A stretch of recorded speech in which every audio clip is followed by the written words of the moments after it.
Hello दोस्तों, welcome to ठकुरीलाज studies. और हम बात करते हैं आर्टिकल 4 की। आर्टिकल 4 जो हमारा इंडियन कॉन्स्टिट्यूशन का है वो किससे संबंधित है? तो दोस्तों आर्टिकल 4 कहता है, चलिए थोड़ा रीड करते हैं हम इसको। क्या कहता है ये कि कोई भी लॉ, अगर आप कोई भी लॉ बनाते हो, लॉ मेड अंडर आर्टिकल 2 और 3 to provide for amendment of first and fourth schedule and supplemental incidental and consequential matter. मतलब क्या है?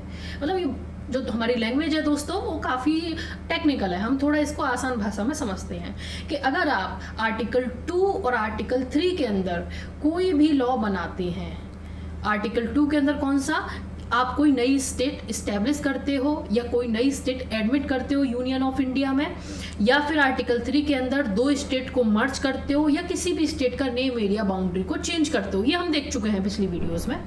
ऐसे में ये जो लॉ होंगे वो आपका किस तरीके से फर्स्ट और फोर्थ शेड्यूल को इफेक्ट करेंगे। दोस्तों फर्स्ट शेड्यूल हमारा किससे संबंधित है? फर्स्ट शेड्यूल जो है दोस्तों हमारा, इसमें हम थोड़ा इसको नोट कर लेते हैं। फर्स्ट शेड्यूल हमारा किससे संबंधित है? इसमें name and the territory of the union given है। मतलब जितनी भी हमारी स्टेट हैं और जितनी भी यूनियन टेरिटरी हैं उनका नाम, उनकी टेरिटोरियल बाउंड्रीज और उनकी लिमिट्स, वो सारी चीज़ें जो हैं हमारी फर्स्ट शेड्यूल में डिफाइन है। वहीं दोस्तों फोर्थ शेड्यूल हमारा किससे संबंधित है? Allocation of the seat to the Rajya Sabha. मतलब कि जो हमारी स्टेट होती हैं दोस्तों, इनका एक सीट होती हैं, इनकी जो मतलब राज्यसभा में एक रिप्रेजेंटेशन होती है इनकी पॉपुलेशन के आधार पर। तो ये जो चीज़ें हैं वो आपके फोर्थ शेड्यूल में गिवन है। आर्टिकल 2 एंड 3 में जब भी आप कोई बदलाव करते हो, जब भी आप कोई नई स्टेट बनाओगे दोस्तों, तो सिंपल सी बात है उससे आपको फर्स्ट और फोर्थ शेड्यूल में भी बदलाव करना पड़ेगा, है ना भाई। फिर तो आपकी टेरिटरी चेंज होंगी, स्टेट्स का नंबर बदलेगा, नई स्टेट बनेगी और राज्यसभा में सीट में भी अदला बदली करनी पड़ेगी।